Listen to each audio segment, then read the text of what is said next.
ಯಾವ ನಾಡಿನಲ್ಲಿ ಆಗಲಿ ಜಾತೃಗಳು ತಪ್ಪಿ ನಡೆದಿರುವಂತಾದ್ರೆ ಆ ನಾಡಿಗೆ ಬರಗಾಲ ಬರುವುದಕ್ಕೆ ಬೇರೆ ಕಾರಣ ಬೇಕಾಗಿಲ್ಲ. ನಮ್ಮ ನಾಡಿನಂತಹ ಜಾತೃಗಳ ಬಗ್ಗೆ ಹೇಳಬೇಕಾದ್ರೆ ಸಂತೋಷ ಆಗ್ತಾ ಇದೆ. ಅವರವರ ಕಾರಣದಿಂದ ನಿರತರಾಗುವಂತೆ ರಾಜ್ಯದ ಬಡತನಗಳನ್ನು ಬದುಕುತ್ತಿದ್ದಾರೆ ಎಂಬುದಿಗೆ ರಾಜಕೀಯವಾಗಿ ಯಾವ ಸಮಸ್ಯೆ ಇಲ್ಲ. ನನ್ನ ಸ್ವಂತಿಕೆ ಬಗ್ಗೆ ಹೇಳಬೇಕಾದ್ರೆ ಈ ನಾಡಿನ ಪೀಠಕ್ಕೆ ಮುಂಚಿತವಾಗಿ ಕುಲವತ್ತಿ ಹೆಣ್ಣೋಟವನ್ನು ಮದುವೆಯಾಗಿದ್ದೆ.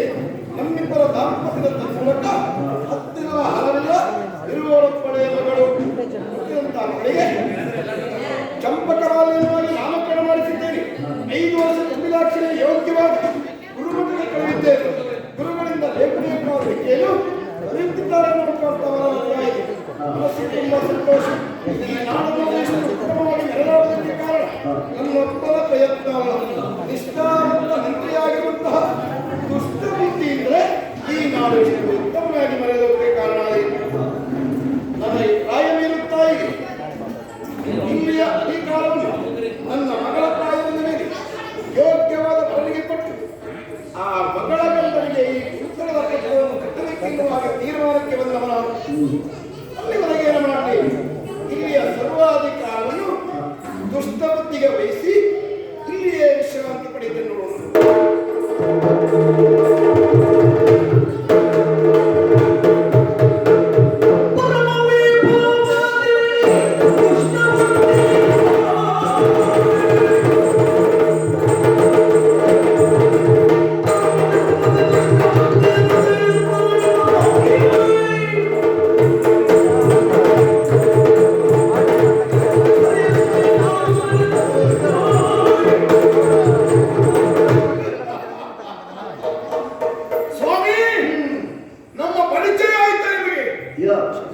ಎಲ್ಲಿ ಪೀಠಾಧೀಶ್ವರ ಇರ್ತಾರೋ, ಎಲ್ಲಿ ಮಠಾಧೀಶ್ವರ ಇರ್ತಾರೋ ಅಲ್ಲಿ ನಾವು ಇದ್ದೇ ಇರ್ತೇವೆ ನೋಡಿ.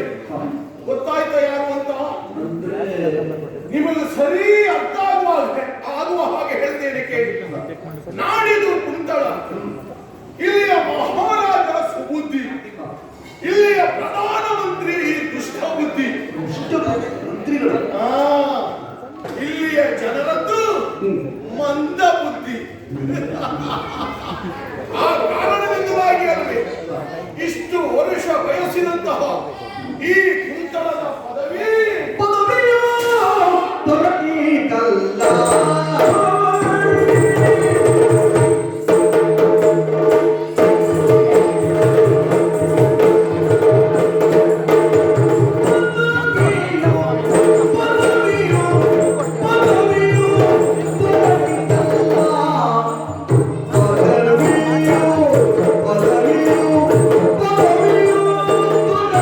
Oh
ಸಾಹಸದಿಂದ ಪದವಿಯು ದೊರಕಿತಲ್ಲ.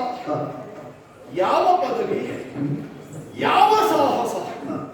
ದೈಹಿಕವಾದಂತಹ ಸಾಹಸದಿಂದ ಅಲ್ಲ, ನನ್ನ ಬುದ್ಧಿಯ ಸಾಹಸದಿಂದ, ದೇಹ ಬಲದಿಂದಲಲ್ಲ, ನಮ್ಮ ಧೀಶಕ್ತಿಯಿಂದ ಪದವಿಯು ದೊರಕಿತು. ಹೇಗೆ?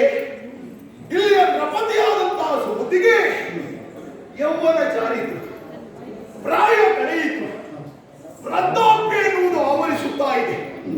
ರಾಜಕೀಯದಲ್ಲಿ ತನ್ನನ್ನು ತಾನು ಸಂಪೂರ್ಣವಾಗಿ ತೊಡಗಿಸಿಕೊಳ್ಳುವುದಕ್ಕೆ ಅಶಕ್ತನಾದ ಕಾರಣದಿಂದಲೇ ಇಲ್ಲಿಯ ಪ್ರಧಾನಮಂತ್ರಿಯಾದಂತಹ ನನ್ನನ್ನು ಕರೆದ. ಸದ್ಯಕ್ಕೆ ಕುಂತಳದ ಸಂಪೂರ್ಣ ಹೊಣೆಗಾರಿಕೆ ನಿನ್ನದ್ದು ಅಂತ ಹೇಳಿದ.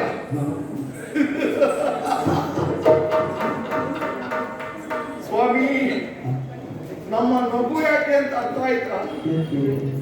ಯಾರಿಗೂ ಅರ್ಥ ಆಗುದಿಲ್ಲ. ಮಂತ್ರಿಗಳ ನಗೆಯೇ ಹಾಗೆ. ಮಂತ್ರಿಗಳು ನಗಾಡಿದ್ದು ಮತ್ತೊಬ್ಬರಿಗೆ ಗೊತ್ತಾಯಿತು ಅಂತಾದ್ರೆ ಮತ್ತವ ಮಂತ್ರಿ ಆಗುವುದಕ್ಕೆ ಯೋಗ್ಯನಲ್ಲ ಎನ್ನುವುದೇ ಅರ್ಥ.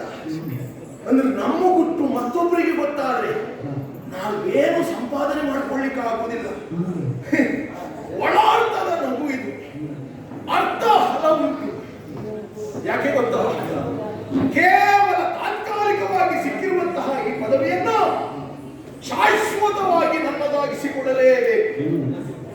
ಏನು ಮಾಡಲಿ ಎಂದು ಯೋಚನೆ ಮಾಡಿದೆ. ದಾರಿಯು ಸುಗಮವಾಗಿ ನಮಗೊಂದು ಸಿಕ್ಕಿತಲ್ಲ. ಇಲ್ಲಿಯ ದರೆಯಾದಂತಹ ಸುದ್ದಿಗೆ ಗಂಡು ಸಂತಾನ ಎನ್ನುವುದು ಇಲ್ಲವೇ ಇಲ್ಲ. ಇದ್ದವಳು ಒಬ್ಬರೇ ಒಬ್ಬಳು ಮಗಳು ಚಂಪಕ ಮಾಲಿನಿ ಎನ್ನುವ ಹಾಗೆ ನನಗೊಬ್ಬ ಮಗ ಇದ್ದಾನೆ, ಮಾತಾಡ. ಆ ನನ್ನ ಮಗನಿಗೂ ರಾಜಕುಮಾರಿಯಾದಂತಹ ಚಂಪಕ ಮಾಲಿನಿಗೂ ನಾನು ಮದುವೆ ಮಾಡಿಸಿದೆ ಅಂತಾದರೆ ನನ್ನ ಮಗ ಮಹಾರಾಜನಿಗೆ ಮುತ್ತಿನ ಅಯ್ಯನಾಗುತ್ತಾನೆ, ಚಂಪಕ ಮಾಲಿನಿಗೆ ಪ್ರೀತಿಯ ಗಂಡನಾಗುತ್ತಾನೆ. ವಿಧಿ ಸಹಿತ ಮೊದಲೇ ಬರೆಸಲ್ಪಟ್ಟಿದೆ. ಬರುವ ಅಳಿಯನಿಗೆ ಕುಂತಳದ ಪಟ್ಟವನ್ನು ಕಟ್ಟುವುದೆನ್ನುವ ಹಾಗೆ. ಹಾಗಾದ್ರೆ ಅಳಿಯನಾಗಿ ನನ್ನ ಮಗ ಹೋದಂತಾದ್ರೆ ಈ ಪಟ್ಟ ನನ್ನ ಮಗನಿಗೆ ಸಿಗುತ್ತದ ಇದು? ಹಾಗಾಗಿ ಏನಾದರೂ ಮಾಡಬೇಕು, ಯಾವುದಾದ್ರೂ ದಾರಿಯನ್ನ ಕಟ್ಟಿಕೊಂಡು ರಾಜಕುಮಾರಿಗೂ ನನ್ನ ಮಗನಿಗೂ ಮದುವೆ ಮಾಡಿಸಬೇಕು ಅಂತ ಯೋಚನೆ ಮಾಡ್ತಾ ಇದ್ದೆ. ನಾನು ಕಾರ್ಯದಲ್ಲಿ ಯಶಸ್ಸನ್ನ ಕಂಡೆ ಅಂತಾದ್ರೆ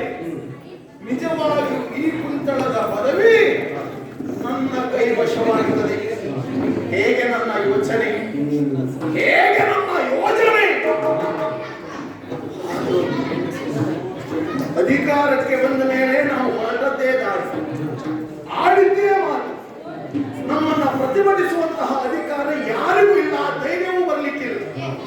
ಆದರೆ ಒಂದು ವರ್ಗದ ಕುರಿತಾರೆ, ಯಾರು ಗೊತ್ತಾ? ಬ್ರಾಹ್ಮಣರು, ನಮಗಿಂತಲೂ ಶ್ರೇಷ್ಠರಾದರು. ಅಂತಹ ಅವರು ಬಂದು ನನ್ನ ರಕ್ತಕ್ಕೆ ಕೈ ಹಾಕಿ, ಯಾಕೆ ಇಲ್ಲಿ ಅಧಿಕಾರವನ್ನು ನೀನು ಪಡೆದೆ ಅಂತ ಕೇಳಿದರೆ ಆವಾಗ ನಮ್ಗೆ ಉತ್ತರ ಕೊಡ್ಲಿಕ್ಕೆ ಕಷ್ಟ ಆಗಿದೆ. ಉತ್ತರ ಕೊಡಬಾರದು, ಅವ್ರು ನಮ್ಮ ಹತ್ರ ಪ್ರಶ್ನೆ ಕೇಳಬಾರ್ದು ಅಂತ ನಾವು ಅವ್ರ ಬಾಯಿ ಮುಚ್ಚಿಸಬೇಕಾ ಬೇಡುವ? ಬಾಯಿ ಮುಚ್ಚಿಸುವುದಕ್ಕೂ ಒಂದು ಒಳ್ಳೆ ವ್ಯವಸ್ಥೆ ಮಾಡಿದ್ದೇನೆ ಸ್ವಾಮಿ.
ದಕ್ಷಿಣಿ ಕೊಡಿಸುತ್ತ ದಕ್ಷಿಣಿ ಅಡಿಗೆರೆಗಳು ಅವರಡಿಗೆ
ಮಣದಂತರ ಕೇಳಬೇಕು, ತಿನ್ನುವುದು ಅನ್ನವೇ.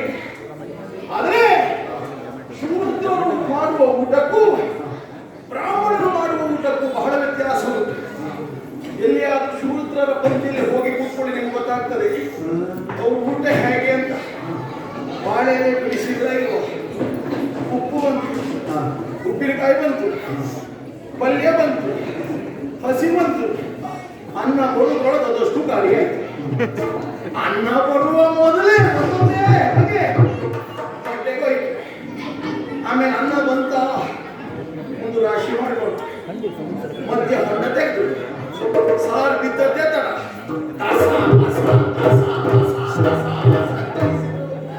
ಪಾಸ ಪಾಸ ಅಂತ ಮುಗ್ಗಿದ್ರು. ಇದು ಇದು ಇತರೆ ಜಾತಿಯವರು ಊಟ. ಹಾಗಂತ ಬ್ರಾಹ್ಮಣರ ಊಟ ಹೇಗೆ ಗೊತ್ತಾ? ಅವ್ರಿಗೆ ಚೆನ್ನಾಗಿ ಗೊತ್ತು, ಒಂದರ ಹಿಂದೆ ಮತ್ತೊಂದೆಂತದ್ದು ಬರ್ತದೆ. ಒಂದೊಂದೇ ಒಂದಾಕ್ಷಣ ಎಲೆ ನೋಡ್ಬೇಕು ಹಾಗೆ ಇರ್ತದೆ. ಅನ್ನ ಬಂದ ಮೇಲೆ ತಿನ್ನಿಸ್ತಾರೆ, ಆಮೇಲೆ ಸಾರಿ ಒಂದಿಷ್ಟು ಅನ್ನ ತೆಗೆಯುವುದು, ಅದರಲ್ಲೇ ಸಾಂಬಾರ ಒಂದಿಷ್ಟು ಅನ್ನ ತೆಗೆಯುವುದು, ಪಾಯಸ ಆದ್ಮೇಲೆ ಅದರಲ್ಲೇ ಮಜ್ಜಿಗೆ ಸ್ವಲ್ಪ ಅನ್ನ ತೆಗೆಯುವುದು. ಹೀಗೆ ಅದರಲ್ಲೇ ಪಾಲು ಮಾಡಿ ಉಣ್ಣುವುದು ಸ್ವಾಮಿ. ಬಹುಶಃ ಆ ಕಾರಣದಿಂದಲಾಗಿ ಬ್ರಾಹ್ಮಣರನ್ನು ಭೋಜನ ಪ್ರಿಯ ಅಂತ ಕರೆದದ್ದಿದ್ರೂ ಇರಬಹುದೇ. ಏನೇ ಆಗಲಿ ನಮಗದು ಅನುಕೂಲ ಆಗಿ ಗೊತ್ತೇ. ಈ ಊರಿನ ಎಲ್ಲಾ ಬ್ರಾಹ್ಮಣರನ್ನು ನಾವು ಕರೆಸುವುದು, ವಿಶೇಷವಾದಂತಹ ಭಕ್ಷ್ಯಗಳನ್ನೆಲ್ಲ ಮಾಡಿ ಬಡಿಸುವುದು. ಕಾಯಿ ಹೋಳಿಗೆ, ಕಡುಬು, ಪಾಯಸ, ಸಿಹಿ ಸಿಹಿಯಾದ ಊಟ ಮಾಡಿ ಬಡಿಸಿ ಹೊಟ್ಟೆ ತುಂಬಿದ ಮೇಲೆ ಮನೆಗೆ ಹೋಗುವಾಗ ಕೈ ತುಂಬ ದಕ್ಷಿಣೆ ಕೊಡುವುದು. ಯಾಕೆ ಗೊತ್ತಾ? ಒಂದು ಊಟ ಮಾಡಿರ್ತಾರೆ, ಆಮೇಲೆ ಮನೆಗೆ ಹೋಗುವಾಗ ಕೈ ತುಂಬ ದಕ್ಷಿಣೆ ಪಡೆದಿರ್ತಾರೆ. ಮುಂದೆ ನಾವು ಏನೇ ಮಾಡಿದ್ರು ನಮ್ಮನ್ನು ಪ್ರಶ್ನೆ ಮಾಡ್ಲಿಕ್ಕೆ ಬರುವುದಿಲ್ಲ. ಅವರು ಅನ್ನದ ದಾಕ್ಷಿಣ್ಯ ಇರ್ತದೆ, ಆಮೇಲೆ ಪಡೆದ ದಕ್ಷಿಣೆಯ ದಾಕ್ಷಿಣ್ಯ ಇರ್ತದೆ. ಹಾಗಾಗಿ ಬಾಯಿ ಮುಚ್ಕೊಂಡೇ ಇರ್ತಾರೆ. ಇನ್ಯಾವಾಗ ಊಟ ಕೇಳ್ತಾರೆ ನಮ್ಮದು. ಅದೊಂದು ವಿಷಯ ಬಿಟ್ಟರೆ ಮತ್ತೆ ಯಾವ ವಿಷಯಕ್ಕೂ ಅವ್ರು ಬರುವುದಿಲ್ಲ. ಹಾಗಾಗಿ ಬ್ರಾಹ್ಮಣರಿಗಾಗಿ ಔತಣದ ವ್ಯವಸ್ಥೆಯನ್ನು ಆ ಕಡೆಯಲ್ಲಿ ಚಂದ್ರನಲ್ಲಿ ಮಾಡಿದ್ದೇನೆ. ಸಾವಿರ ಸಾವಿರ ಸಂಖ್ಯೆಯ ಬ್ರಾಹ್ಮಣರೆಲ್ಲ ಸೇರಿದ್ದಾರಂತ ನಮ್ಮವರೆಲ್ಲ ಹೇಳ್ತಾ ಇದ್ದಾರೆ. ಆಗಲಿ ಹೊಟ್ಟೆ ತುಂಬ ಉಂಟ ಬ್ರಾಹ್ಮಣರು ಹಾಗೆ ಮನೆಗೆ ಹೋಗುವುದು ಬೇಡ. ಒಂದು ಸಾರಿ ನನ್ನನ್ನು ಕಂಡು ನನ್ನನ್ನು ಮಾತಾಡಿ ಹೋಗುವುದಕ್ಕೆ ಎಂದು ಅಷ್ಟಾಖ್ಯವಿದೆ, ಒಂದೊಂದು ಮಾಡಿದೆ ದಕ್ಷಿಣೆಯಿಂದ ಸತ್ಕರಿಸಲ್ಗೆ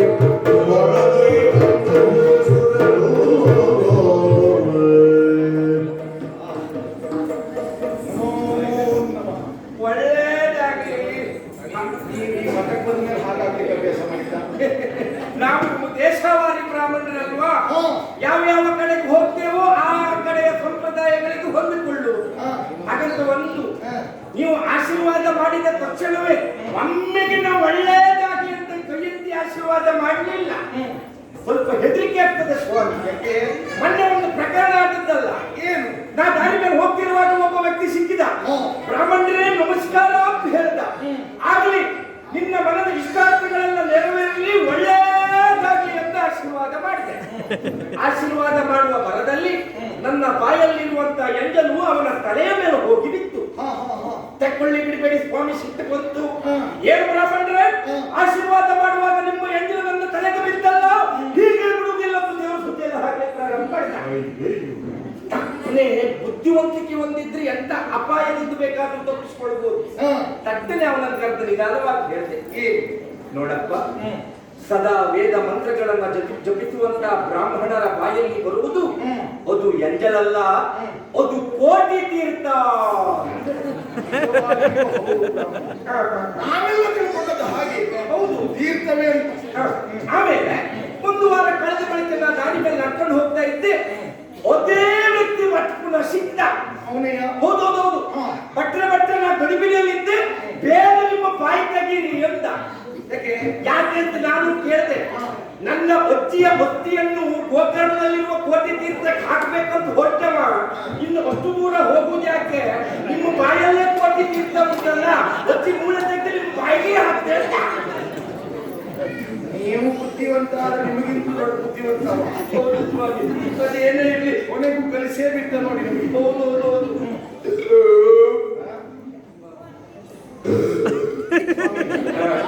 ನೀವೀಗ ಊಟ ಮಾಡಿ ಬಂದವರ ಆ, ಯಾಕೆ ಕೇಳಿಕೆ ಗೊತ್ತಾ? ಯಾಕೆ ಸ್ವಾಮಿ? ಹೊಟ್ಟೆ ಮುಂದಿದ್ದವರು ಊಟ ಮಾಡಿದ್ದಾರ ಇವರು ಗೊತ್ತಾಗುವುದಿಲ್ಲ. ಹಲ್ಲು ಮುಂದಿದ್ದವರು ನಗಾಡ್ತಾ ಇದ್ದಾರ ಅಳ್ತಾ ಇದ್ದಾರ ಗೊತ್ತಾಗುವುದಿಲ್ಲ.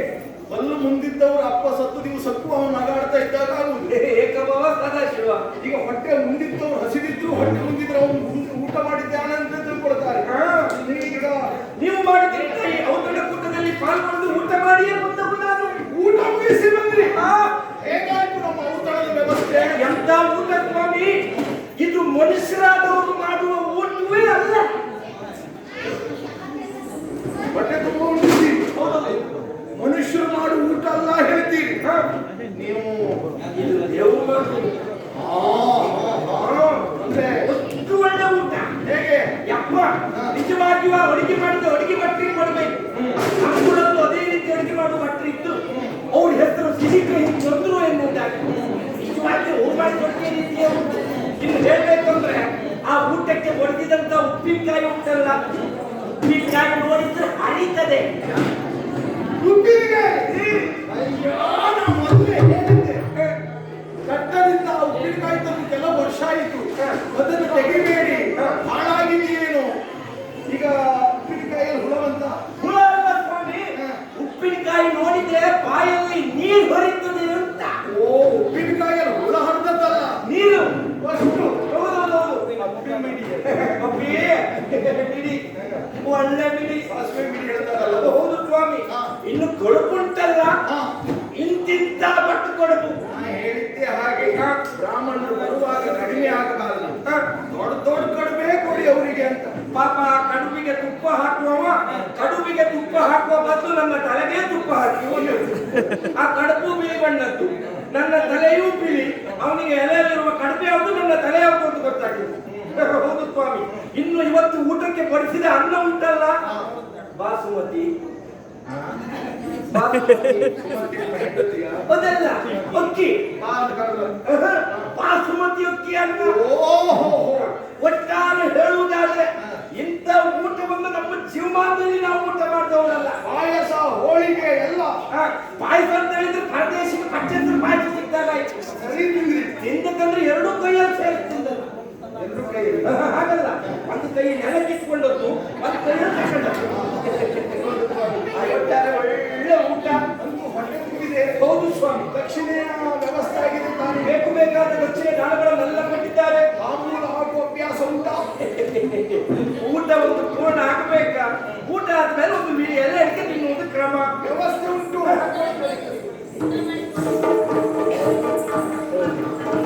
ಇದು ಎಲೆ ತಿನ್ಲಿಕ್ಕೆ ಮಧು ಉಂಟ.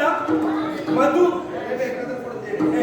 ಎಲ್ಲಿಂದ ಬಂದಿದೆ? ನಾ ಮದುವೆಯಲ್ಲಿದ್ರೆ ಎಲ್ಲ ತಿನ್ನುವುದೇ. ಅಯ್ಯೋ, ನಮ್ಮಲ್ಲಿ ಎಲ್ಲರೂ ಕುಡಿಕೆಗಳಿಗೆ ಮಗು ಹಾಕುವುದಿಲ್ಲ. ಜೇನುತುಪ್ಪ. ಅದೇ ಮಧುವನ್ನು ಏನು ಅಂತ. ಹೌದು ಸ್ವಾಮಿ. ಎಲ್ಲರೂ ಹಾಕುವ ಅಭ್ಯಾಸ ಇದೆ. ಬೇಕು ಅಂತ ಅನುಸರಿಸ್ತೇನೆ. ಸರಿ ಸ್ವಾಮಿ, ಇದರಲ್ಲ ಸುಧಾರಣೆ ಮಾಡಿ. ಚಂದದಾಸನವೇರೇ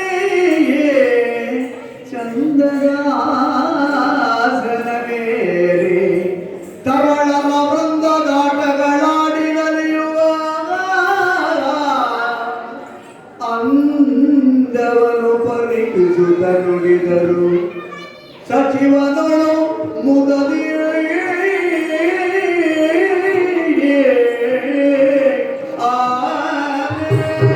ಬಾಲರ ನಡುವೆ ಸುಧಾಕರ ನಂಬಿದ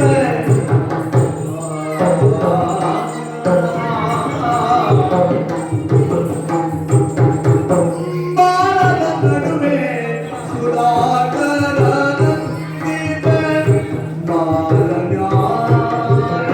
ಮಾಲ ಯಾರೇ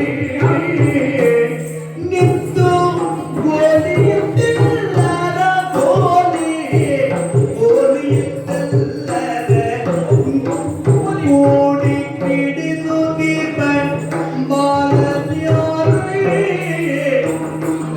ನಿಂತು ಗೋಲಿಯೆಲ್ಲರ ಓಡಿ ಕಿಡಿಸುತ್ತಿದ್ದ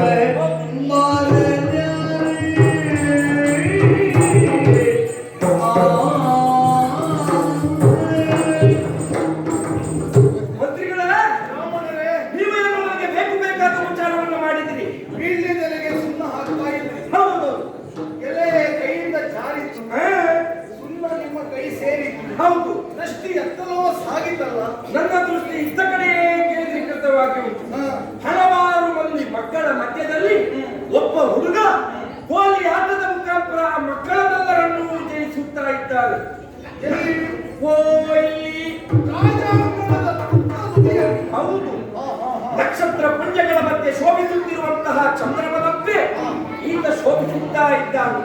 ಸುಳ್ಳಲ್ಲ. ಹಾಗಾದ್ರೆ ಬಾಲಕರ ಮಧ್ಯದಲ್ಲಿ ಸುಧಾಕರನಂತೆ ಶೋಭಿಸುತ್ತಿರುವಂತಹ ಈ ಹುಡುಗ ಯಾರು? ಇವನ ಹಿನ್ನೆಲೆ ಏನು ಎಂಬುದಾಗಿ ಕೇಳಬಹುದ ಸ್ವಾಮಿ? ತಲೆಯ ಮೋಲಕ್ಕೆ ಬುದ್ಧಿದು.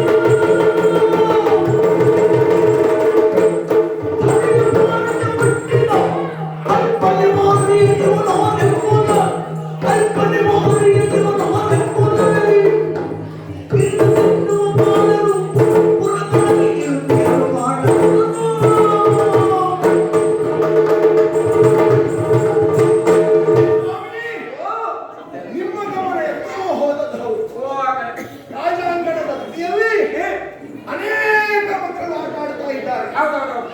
ಆ ಮಕ್ಕಳ ತನ್ಮಧ್ಯದಲ್ಲಿ ಒಬ್ಬ ಹುಡುಗ. ಚಂದ್ರಮನ ಹಾಗೆ ಶೋಭಿಸುತ್ತಾ ಇದ್ದಾನೆ. ಹೌದೌದೌದು. ನೀವು ಒಳ್ಳೆ ಹೊಸದುಂಟು ಅಂತ ಕಾಣುತ್ತದೆ. ಯಾಕೆ? ಯಾವುದನ್ನು ಅಗತ್ಯವಾಗಿ ನಾವು ಪರಿಗಣಿಸಬೇಕಾಗಿತ್ತು ಹ. ಆ ವಿಷಯದ ಕುರಿತಾಗಿ ನೀವು ಮಾತಾಡ್ತಾ ಇಲ್ಲ. ಮತ್ತೆ ಯಾವುದೇ